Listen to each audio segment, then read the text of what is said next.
Hey everybody, we are live. Welcome to another edition of Boston Straight Shooters. I'm your host for this evening, Steve, aka Negative Ned.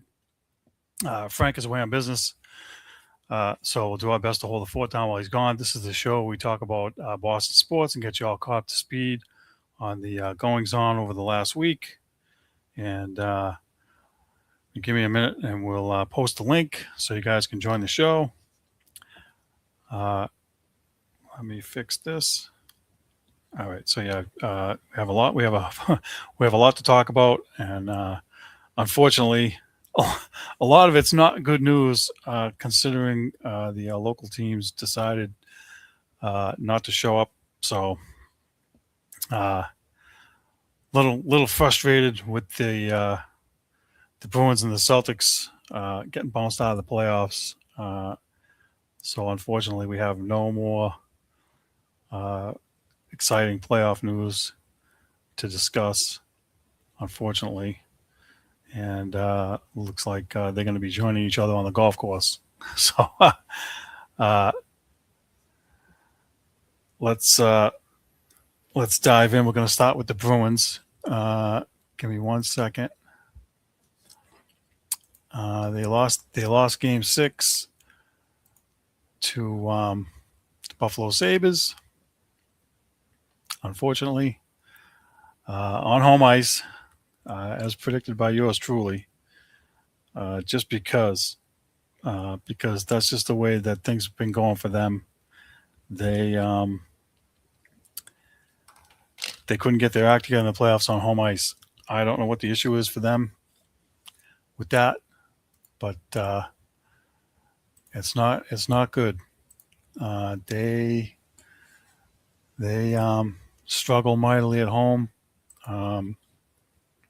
and they had the season-ending press conference with Charlie Jacobs and Don Sweeney and Cam Neely, and those guys made mention of the home ice issue that they've had.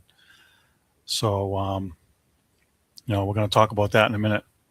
But for right now, we're gonna do a recap on Game 6. They lose 4-1. And typical Bruins fashion, they on the first goal they cough up the puck in their own end again, and I think it was defenseman Rasmus Dahlin pinched in along the right wing boards, and he made a pass in front to who I'm calling the next Buffalo Sabres Bruins killer, Alex Tuck. Tipped it in, and the Bruins tried to lift the stick instead of taking the man and knocking them on their rear end. Hang in there, Danny. We'll get to that in a minute. That's going to be coming. I get where you're coming from with that. Hang tight. The Bruins, a number of times in this series, they had guys out in front, and instead of playing the man and knocking them on their rear end, they're trying to lift the guy's stick out of the way, and it didn't work. The idea is to play the man and get some toughness back there. At the second goal, the second goal wasn't Swayman's fault either. There was 4 guys, 2 Bruins and 2 Sabres in front of the net, and Swayman basically got screened. And there was a shot that came from the blue line from the point, and it went right by his stick side as he was trying to come back across. No shot. So poor coverage there again. And typical turnovers. Danny says he thinks his Pee Wee coach taught him that to take the man and not go for the stick or the puck. The Bruins I think are a little undersized back there, or they have guys that don't play with the toughness that's needed in order to get the job done. They have really one guy, or maybe McAvoy to an extent, but I would say Zadorov and McAvoy are probably the 2 toughest guys they have back there.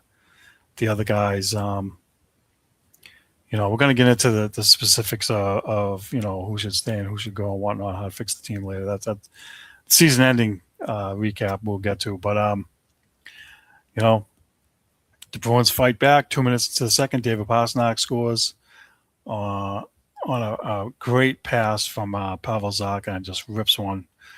Goalie had no shot. And, I think Pastrnak, tried to carry the load. Unfortunately, it wasn't enough. Um, you can't do everything by yourself. On the third goal, Pasta and McAvoy were chasing Josh Doan. So what happened is they won the face-off, and somebody tried to kick it back to Pastrnak. It got by him, and so he was chasing the guy, and McAvoy had him. So both guys converged, and when the guy went into the corner there, Doan, McAvoy nailed him and pasted him into the boards. But in the process, the guy passed it out in front. And wide open Zach Benson right in the slot, just all alone, ripped it right by Swayman. I mean, can't fault him on that goal either. Uh,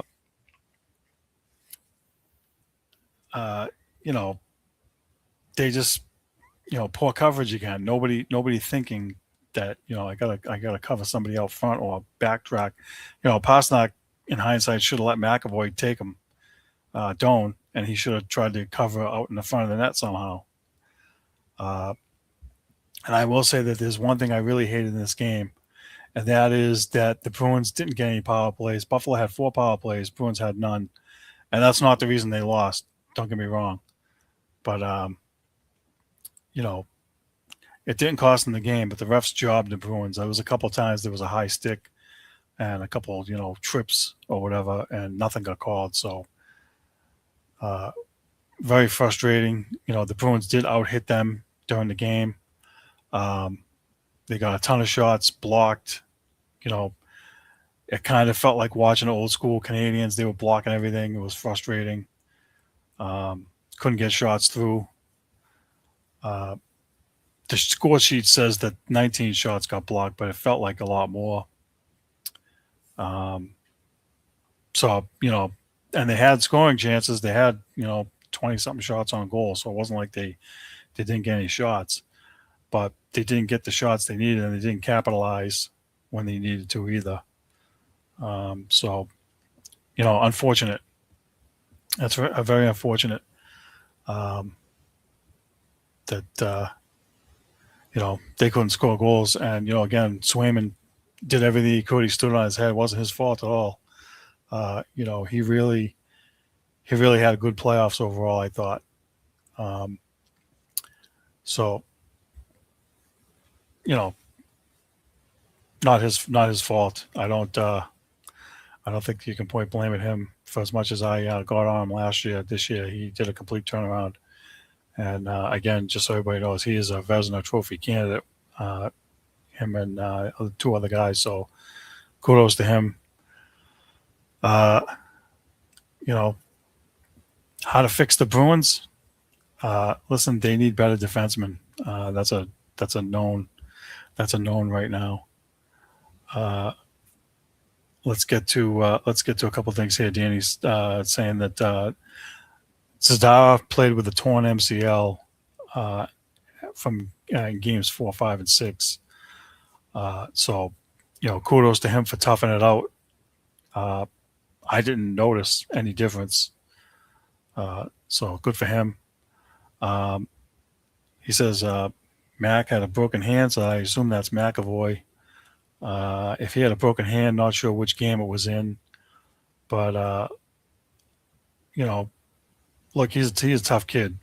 Not gonna knock him for not being tough.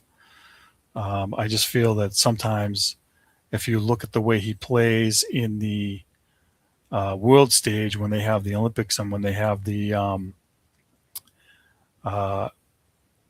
the 4 Nations Cup, he really lays it all out, and puts his body on the line, and his play in those tournaments is way different than in the playoffs or when he plays for the Bruins. So I don't know what the deal is there, but they definitely need a little bit more out of him. And it's difficult for him if his defense partner is not talented enough to help him. I know last year he had Mason Lohrei a lot, and that hampered him. I forget who was playing with him earlier, but they finally put Jonathan Aspero over there with him, and Aspero was struggling. Whoever he was playing with on the bottom four pairings down there, and he played better when he was with McAvoy, so that did kind of help him a little bit. Let's see. Second game he broke his hand, so he's been playing with a broken hand for 4 games. That's not ideal at all. Don't even know how you can grip your stick like that. But again, for all the, excuse me, breaking his jaw and coming back and having some some a-hole from, I forget if it was Florida or Ottawa, elbow him in the face, and going after him like that, and still playing. He's a tough kid, and maybe because his hand, broken hand, messed up jaw, maybe a little reluctance to mix it up, but overall, he's not an issue. The other guys are the issue. Um, you know, um, Hampus Lindholm is a big dude, but he's kind of soft. Turned the puck over a lot in his own end. Andrew Peak, I like him. He plays hard, but he's a little underskilled for what they need. They need a guy that can move the puck out of the zone too. So he's a free agent. I'll probably not bring him back. I don't want to see them spend $3 million on him. They got to get an upgrade there. And who am I missing? Yuka Haru, right? He was in and out of the lineup. I think he made $3 or $4 million. Not worth it. Sayonara. See you later. They got to do something with these guys because they don't. They just can't. They just can't have another season where there are a bunch of turnover machines back there. When they get hemmed in their own end, you can see it coming, and it's not ideal for them.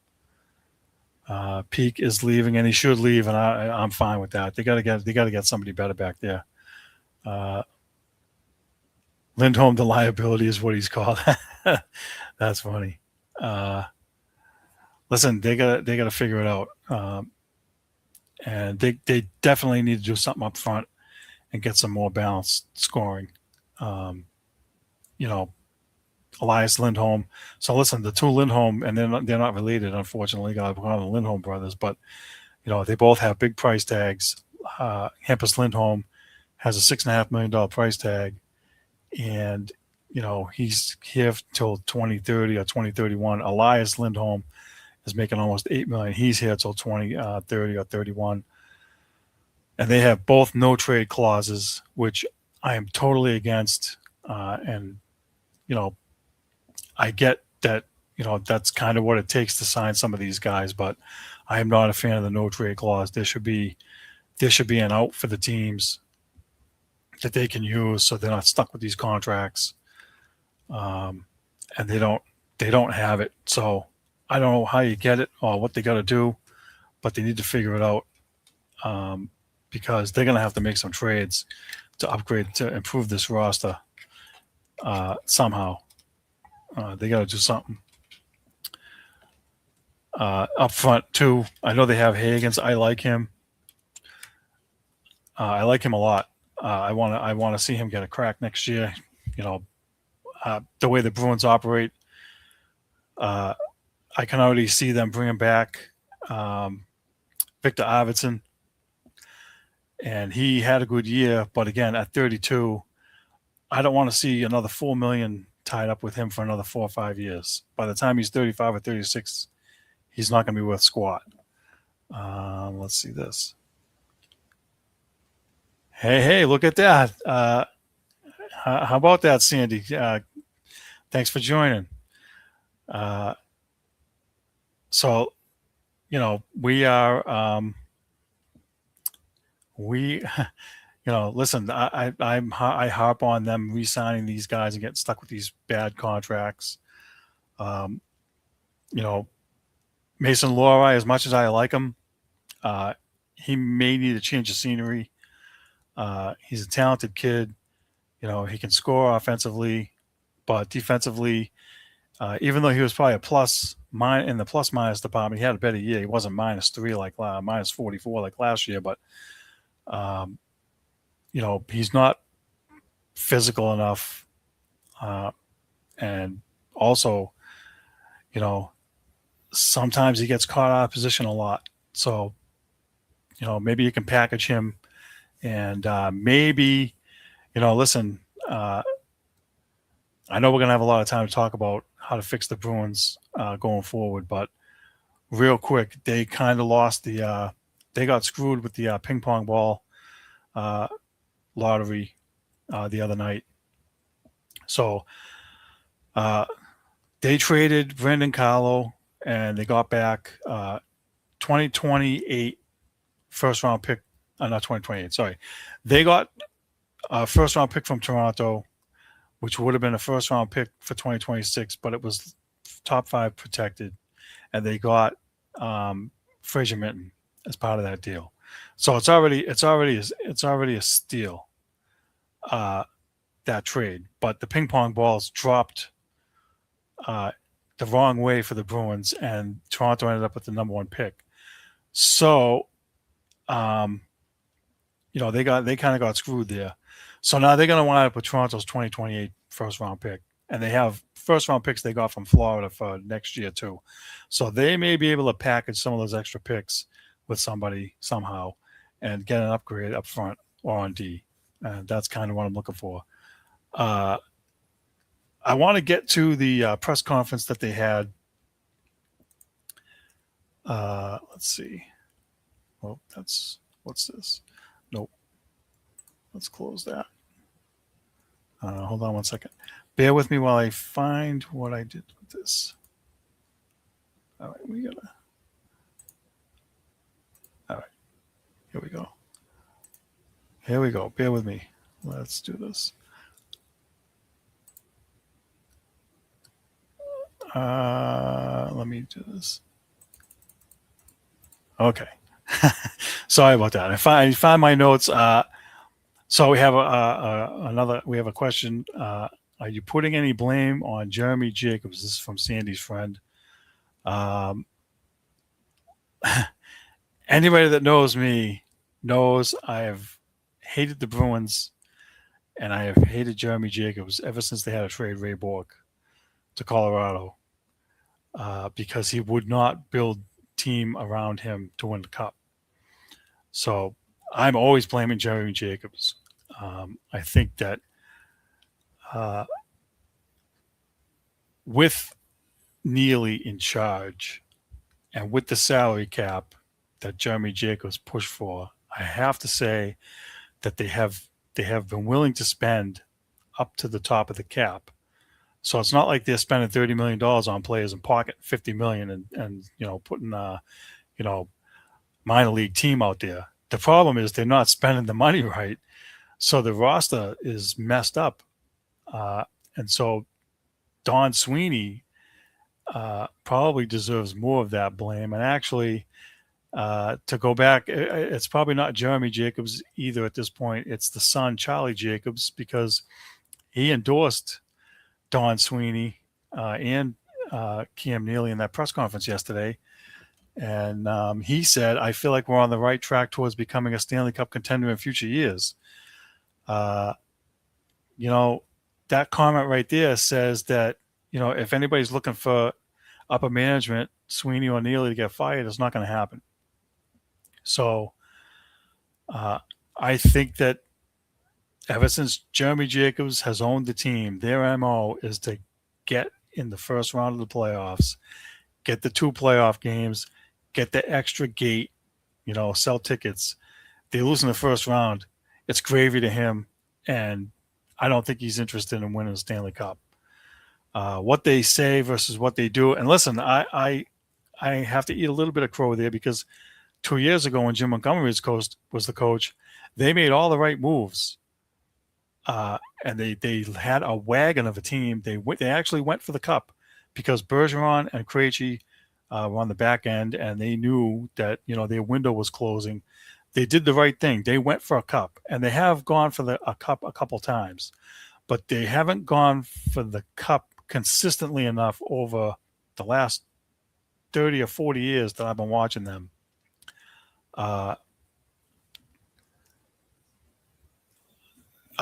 just think that the way that they had to strip it down last year and rebuild, and what they rebuilt it with, this year with the bottom six and signing six guys for three spots to play on the fourth line. I mean, do we really need Tanner Jeannot at 5 years and $3 million a year? No. Yeah, he has grit, but he's not a $3 million player for 5 years. That's too long. 2 years, fine. Lack of deadline trades. Listen, that 1 year, again, a few years ago, they made the moves they needed to make. Last year, when they unloaded everybody, they did the right thing because, Charlie Coyle, what's he bringing you? Nothing. The guys that they Brandon Carlo, what's he doing? Nothing. He's soft. SAWFT, soft. Okay, soft. And they got good value in return for that. So I just think that, Mikey Isamont, what does he do? He just flies around and skates. He doesn't really bring any offense or anything. He's a mucker. Sean Corrali, okay, great, nostalgia. You bring that guy back. I'm not saying that they don't need veteran guys, but they need more scoring. And those guys don't really score. I mean, Mark Kastelic had a career year, and I love him. When people were upset when they traded Omar and got Kastelic back, and I'm like, this is a guy they need. He's tough. If he gets 10 goals, that's a bonus. He fights. He forechecks. But how many of those guys do you need on the fourth line? You don't need, Tanner Jeannot, Kastelic, Corrali, Isamont, and anybody else you want to throw in there. The other bunch of guys they grabbed. I mean, listen, I think what hurt them is, and Cam Neely said it, we need more talent. And so we need more speed. That's what we have to try to acquire one way, shape, or form. But you look at the elite teams in the league and we're not there. And so, listen, he's acknowledging that they need more talent. And I just hope that they do it the right way and don't think that, re-signing Victor Arvidsson is going to help. They got to find a way to make a trade for a legit goal scorer in the top six and also fit the young guys. I think James Higgins was probably a little overmatched considering, he's 19 years old or whatever. And, he hasn't really had time to develop. But listen, he can play. He's got talent up the wazoo. He can shoot. He can score. I seen him play a few games for BC on TV. On NESN when they had the games on. One of those games he got a hat trick.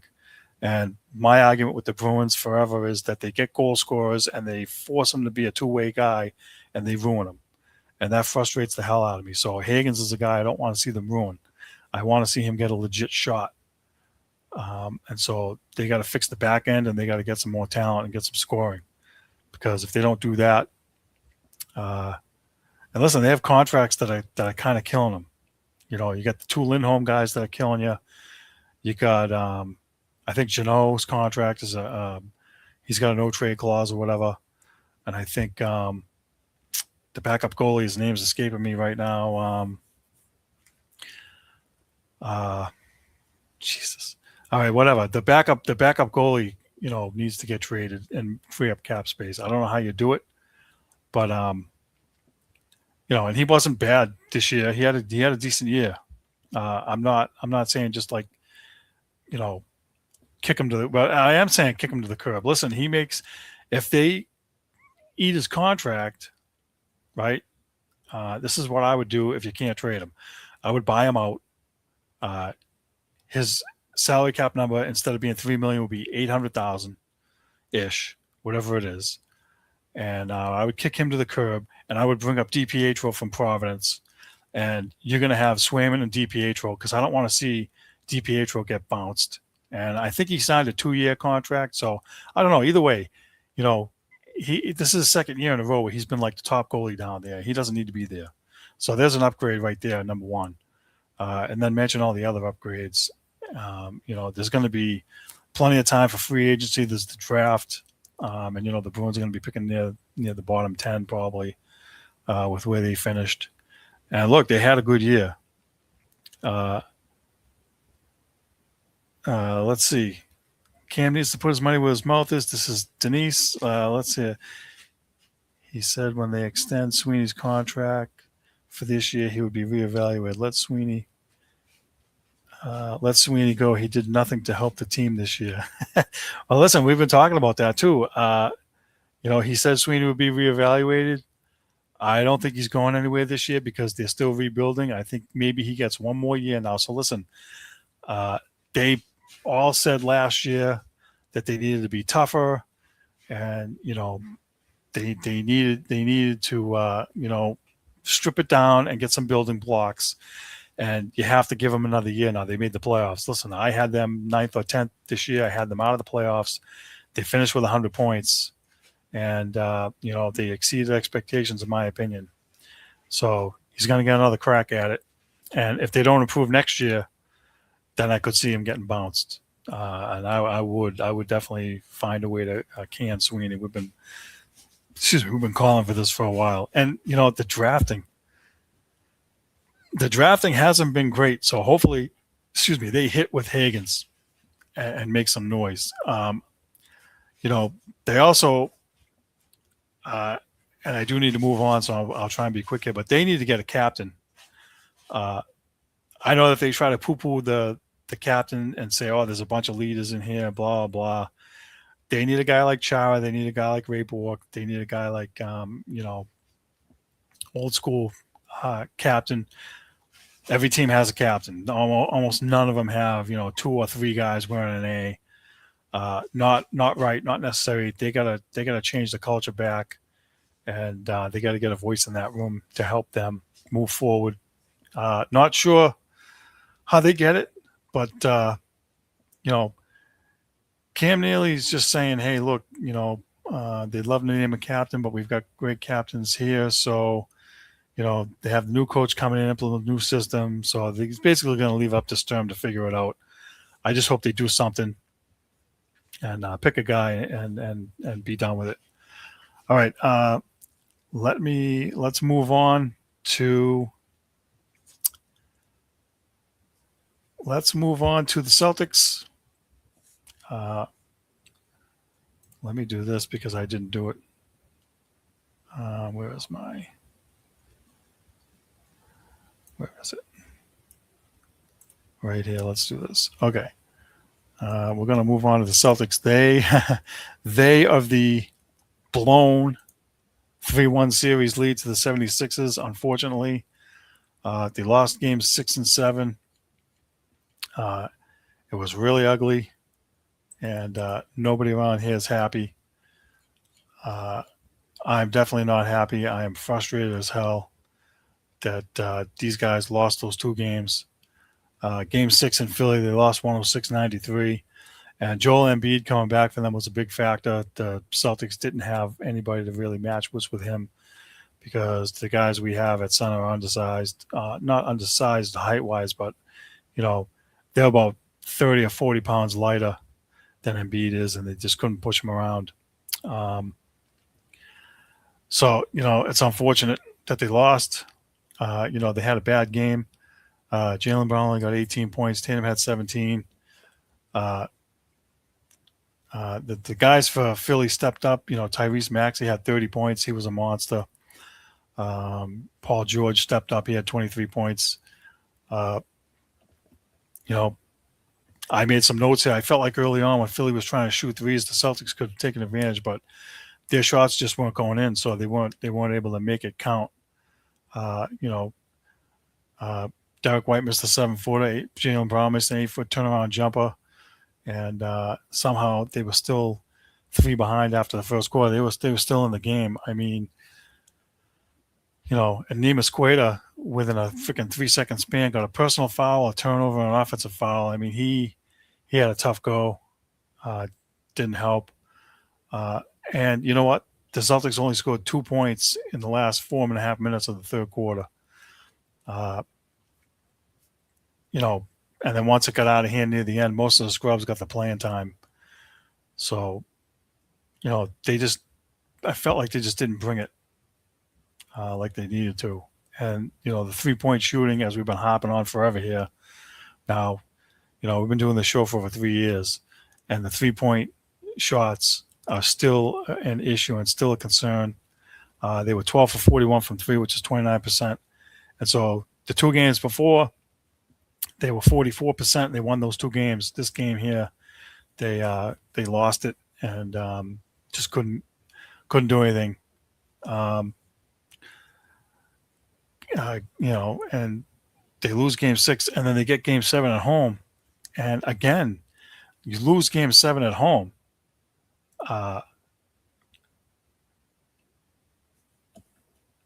Let's see. Get straight to Tatum Brown. Hang tight for a second. We're going to get to that. So look, they lose game 7 at home. These home losses they've had in the playoffs the last couple of years is really frustrating. Terrible first quarter right out of the gate. And this is what pissed me off the most, and I'm sure it pissed a lot of people off around here. Joe Mazzulla put out a lineup that had now, mind you, Jason Tatum missed the game. He was injured. And so you had Jaylen Brown, Derek White, Luka Garza, Baylor Scheinman, and Ron Harper Jr. Now, the last 3 guys not started the playoff game ever, any of them. And that was a panic move, in my opinion, by Joe Mazzulla. That's awful. They were terrible in the first quarter. They fell behind 11-3 or whatever it was. The Celtics came out, missed their first 3 3-pointers. They were bad. They were 2 for 8 in the first quarter. They fell behind 32-19. They actually came back and took the lead in the second quarter. They had numbers of chances, but then they come out to begin the third quarter. They missed 4 threes in a row, and they're not going down, and they don't adjust. And so one of the things that Mazzulla did better this year during the regular season is he was adjusting when the threes weren't going in. And now in the playoffs, he just throws it all away and says, nope, we're just going to keep chucking them up. And this is just like the last few times they lost in the playoffs. That doesn't work. They just, right near the end, I want to say it was, Derek White misses a 3. Pritchett gets the rebound, kicks it back to him. He misses another 3 right off the bat. I'm like, what are you chucking up another 3 for? Settle it down. Get inside. Do something different. And they do that a lot. It really drives me nuts. I would say, they had Scheinman missed a bunch of 3s near the end.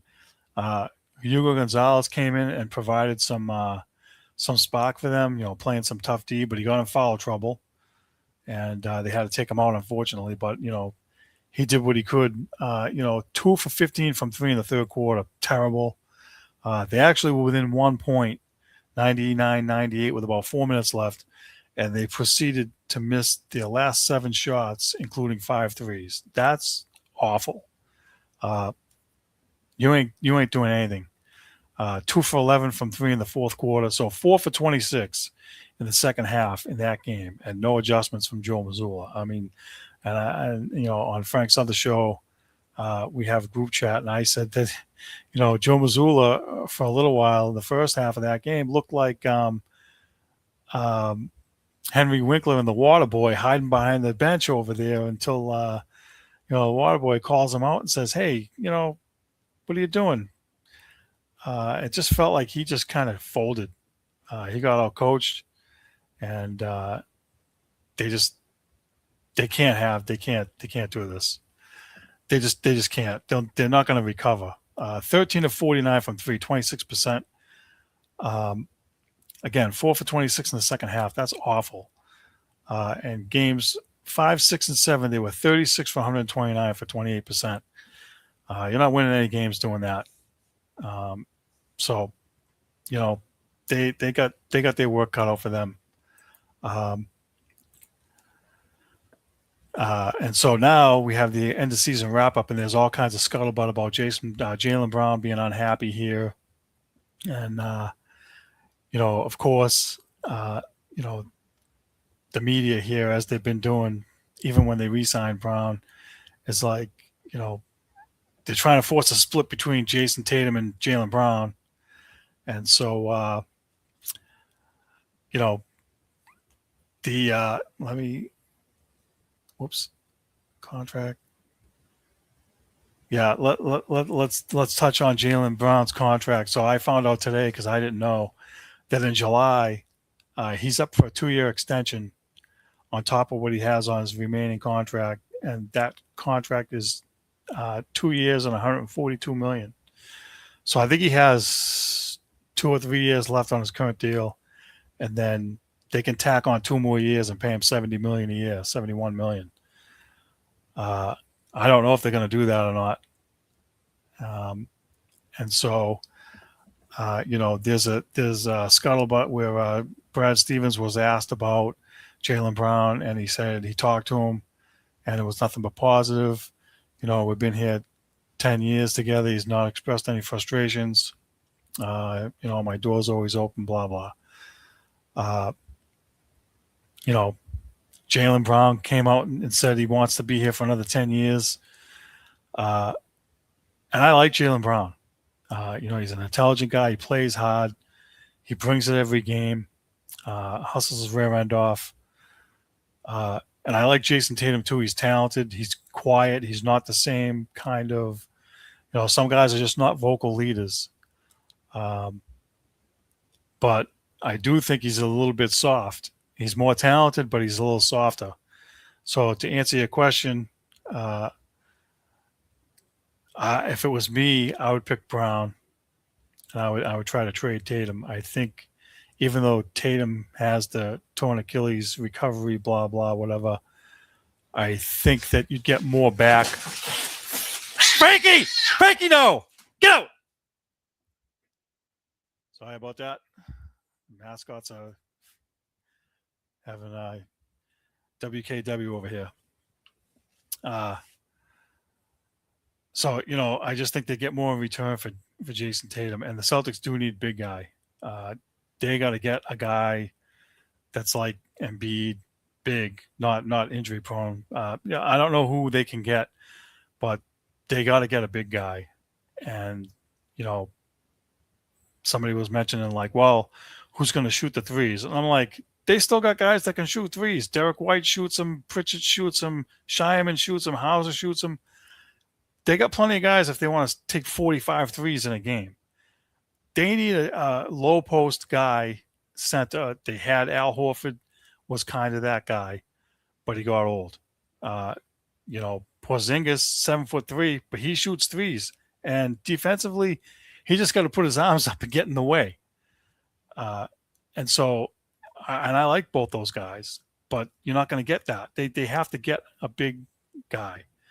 And, I don't know who all the guys are. I know Giannis Antetokounmpo, however you say his last name, is from Milwaukee. There's a lot of rumors and scuttlebutt about, him being traded because the Tatum isn't the go-to guy to take the crucial last-second shots, but he often does. So, listen, he takes those shots because he's the number one guy. And then here's the problem between Tatum and Brown, right? Do you have a 1 and a 1A? Or you have, as I call them, Batman and Robin. Well, one guy's Batman and the other guy has to be Robin. And Jaylen Brown doesn't want to be Robin anymore. He wants to be a number one. And he proved this year without Tatum that he could carry the team and be number one guy. 56 wins for a team that wasn't expected to do much. A lot of people wrote the Celtics off and expected them to not make the playoffs. I had them at 45 to 48 wins and making the playoffs and being like the 5th seed. So they exceeded my expectations. Joe Mazzulla did a good job coaching them in the regular season. But as I said to the other guys, because they choked it away and because they rely on the threes the way they do, if it was me, Missoula would have been fired before the lights went out in the garden, and I would have elevated Sam Cassell. Now, unfortunately, that's not going to happen because Brad Stevens is a proponent of the threes. So Missoula's kind of like his guy. And even though he came out in the press conference and said, you know, we need to upgrade the roster and we need big guys and blah, blah, I still think the threes are going to be part of the issue again. I mean, it's one thing when you shoot 53s in a game and they go in and you shoot out 45%. That's fine. But it's another thing when you shoot 45 threes or 53s and none of them go in. And the NBA is a proponent of the threes. I've been watching more basketball. I watched the Knicks and the Sixers last night, right? It's 30-something threes a game for these teams. They're all doing it, right? And I don't like it because, honestly, they suck at it. 11 for 30 or, 12 for 39 or, 13 for 35. Like 31%, 30%, like terrible. That the league needs to do something to make it so that they're not just chucking up threes all game long. I don't like it. It's boring. You have a 3-point contest in the All-Star game. That should be it. I mean, every game shouldn't be a 3-point shooting contest. I'm not a fan of that at all. But, the Celtics do need a low-post guy. And, Gaza's not it. And listen, again, I like Keita. I was an advocate for him to be the starter, to see what he could do. He's a talented kid. And I know they drafted a kid last year as a center, but he's probably a little light too. I think he's probably about 240 pounds. He's a developmental guy. And, they got to find a way to get a big guy. And I would agree that, it would be Tatum for me. I would trade him and try to get whatever you could for him and get a big guy in here and pair that guy with Jaylen Brown. I heard, sports radio guys were like, oh, that's not what they need because, then Giannis doesn't take threes and this and that. I don't want Giannis taking threes. I don't want the next big guy taking threes the way Porzingis did. And listen, it helped him win the championship. It worked, but it's not ideal long term. They don't have anybody to bang down low with the bigger guys. And I prefer more old school basketball. And I think that some teams are doing a little more of that. I watched the guy on the Knicks yesterday. William, what's his name? I can't think of his name. Karl Anthony Towns, that guy. Listen, he's a truck. He's a truck down there. They gotta do something. And Derek White had a bad year, so I don't know if he was injured or he was going through something personally, but the way he was shooting threes reminded me way too much of like Marcus Smart. And I like him too. He hustles his rear end off. He's a great defender. He gets a lot of blocks and steals. He hustles. So, this is not, negative Ned trashing the Celtics here. But he was off all year long. His 3-point shoot, 2 for 12, not good enough. Just not good. And if Pritchett doesn't get involved and get in a flow, the threes don't go down for him either. So they got to figure something out with those guys. And again, some people are like, nope, keep the Jays together and figure it out. They got to figure it out. They got to make them work together and make them, try to get another chip with this window they have. So I don't know how it's going to work out. That's crazy to me. They just don't. The threes are a bugaboo. They've been a bugaboo. We've been hopping on them. I'm sick of them, and it's not going to end anytime soon as long as Missoula is here and Brad Stevens is supporting them. And this is kind of the same thing as the Jacobs. Charlie Jacobs supporting Sweeney and Neely. So, if the top guys, are supporting these guys, the change is not going to happen the way we want. All right, before I run out of time here, let's move on to the Red Sox. Let me find my notes. For them, they uh, actually turned a corner. They turned a corner. Those guys. They listen. They lost 2 of 3 games to Houston at the beginning of last week, and then they won 3 in a row against Detroit. Um, you know, they had a yard sale on the coaching staff. Well, listen, go back to the Celtics for half a second. They have some assistants that could be poached from other teams and not necessarily let go. I don't think they're going to let go of anybody on that coaching staff. Um, but if you want to talk about the Red Sox coaching staff and Alex Cora getting fired, that's another thing. And last week we talked about that, and I'm definitely not happy about that at all. Not happy that he was fired. Uh, Pissed off, actually, if you want to call it that. But look, they've won 4 of their last 6 games, which is a shock to me, and they've won 6 out of 10 since the new guy took over. And I didn't get to see all the games. I watched most of them, but I didn't get them all. That game they won against Houston, they had a rookie, Jake Bennett, started. He pitched 5 innings. John Durant hit a 3-run homer, helped them get the W, and they won 3-1. The other games, they just no offense. I mean, they lost the game 6-3, but it really wasn't even that close. And then they lost the last game 3-1. Same old story. Not enough hits, too many strikeouts. And then they sweep Detroit. First game, they catch a break. Tarek Skubal, who's their ace, underwent elbow surgery to remove some floating debris in his elbow. So the Red Sox catch a break there. Peyton Tolley went out there and pitched 7 strong innings and he had 8 strikeouts and gave up 2 runs. That's a guy I like to see succeed. He had some moments here last year, but already the pitching staff is already injured, or you're relying on young guys now to carry the load.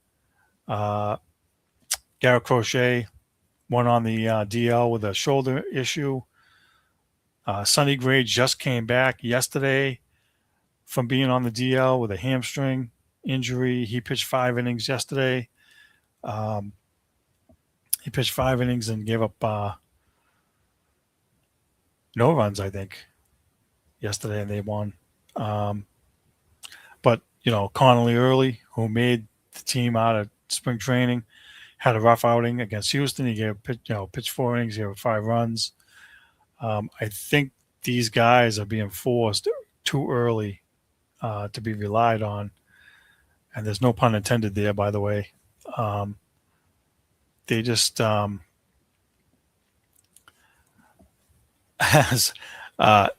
listen. They have veteran pitching. They're not getting the most out of it. I think.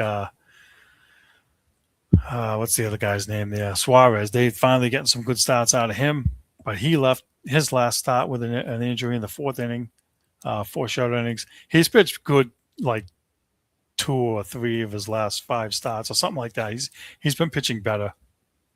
They got rid of everyone. They got rid of Veritek too. They offered him a position, a reassignment, and he refused it. So he's gone too.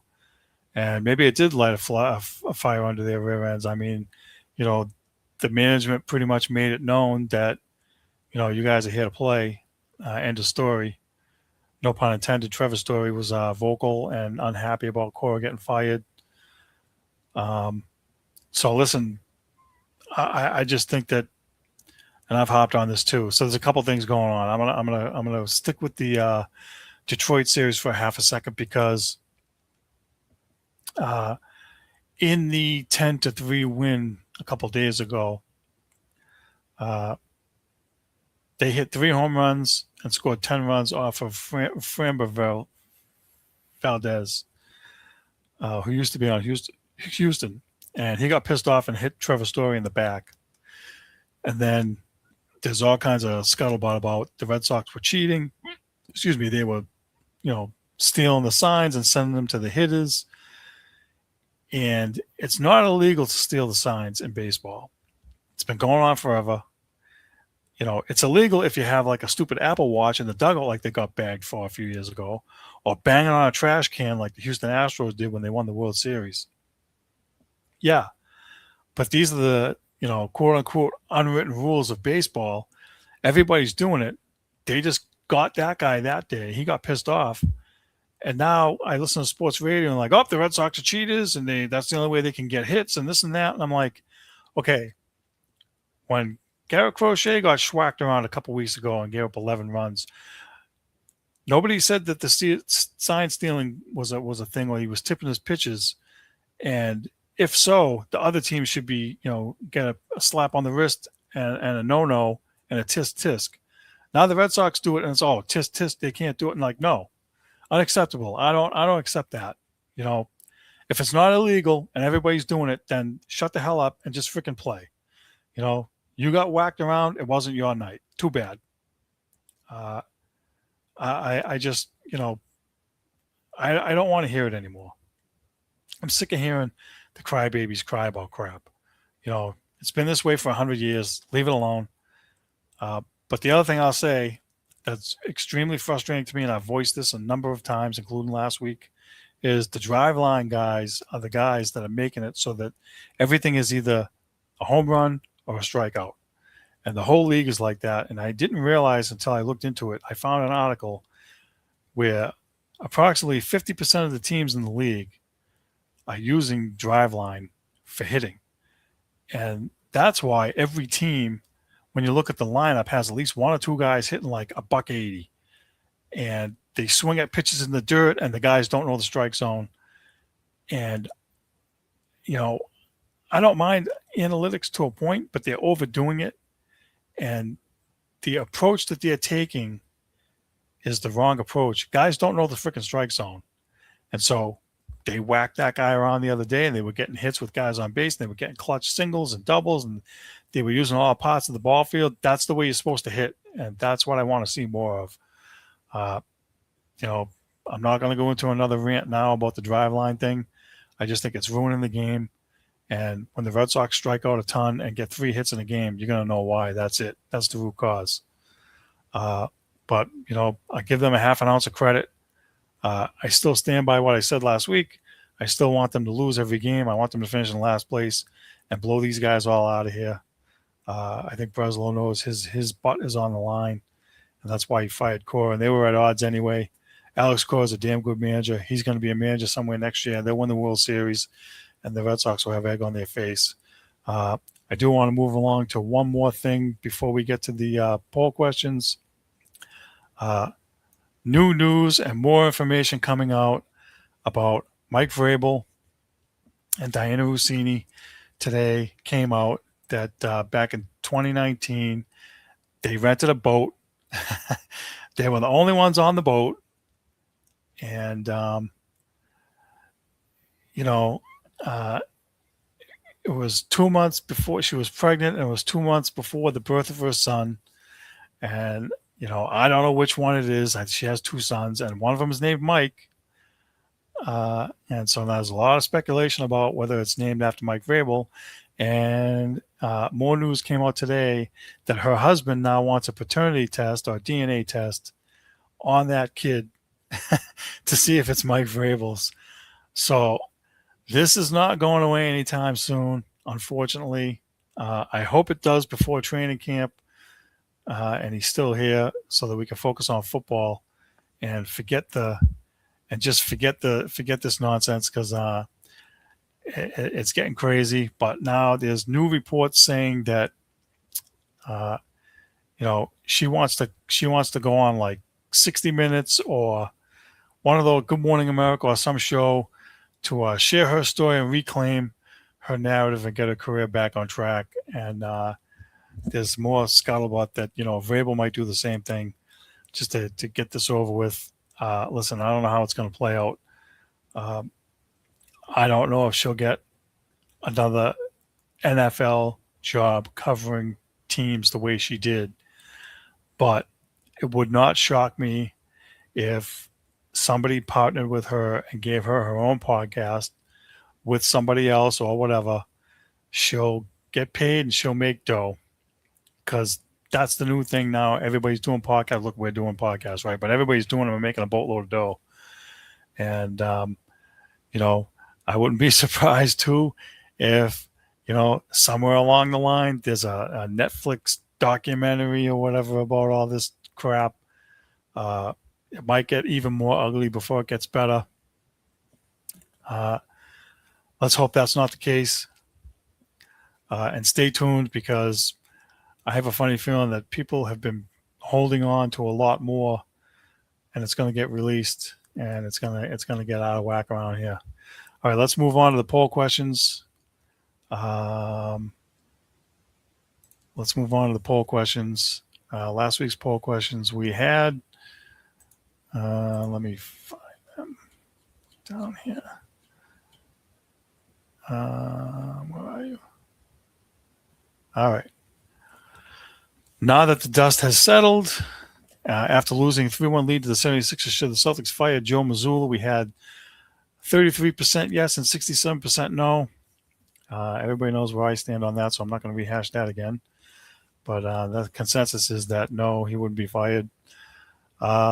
With the Bruins season ending last week, what's one specific change you'd like to see made to improve the team for next season? We had upgrades up front, 0. Upgrades on defense, 50%. Coaching changes, 0. And fire upper management, 50%. So we have a lot of fire Don Sweeney. That's not going to change anytime soon until he actually does get fired. So there's everybody's stance on that. And the last poll question we had was, which is most likely to happen? The Pats fire Vrabel, 0. Vrabel resigns, 0. Suspend Vrabel several games, 0.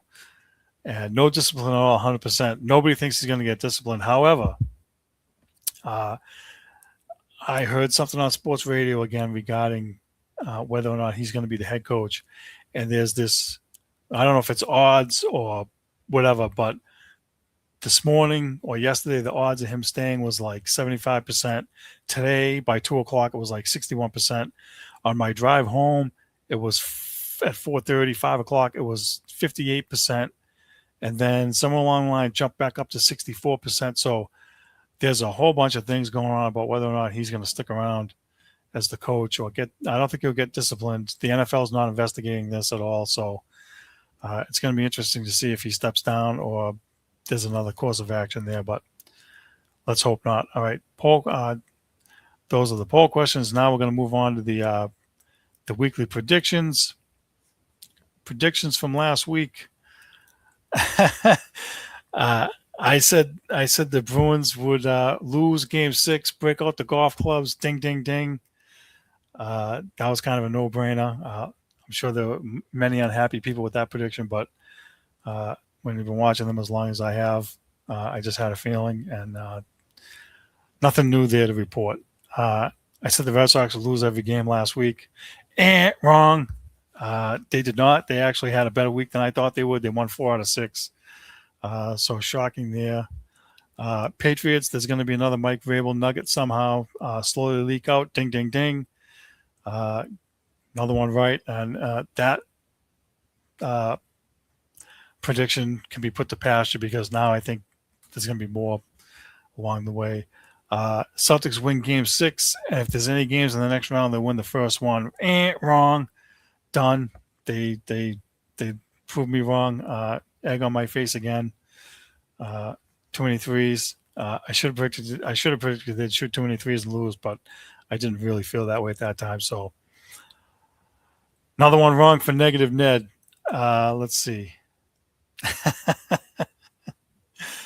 I can't argue with that, by the way. Vrabel doing massage parlor, and Vrabel does, so it shouldn't go anywhere.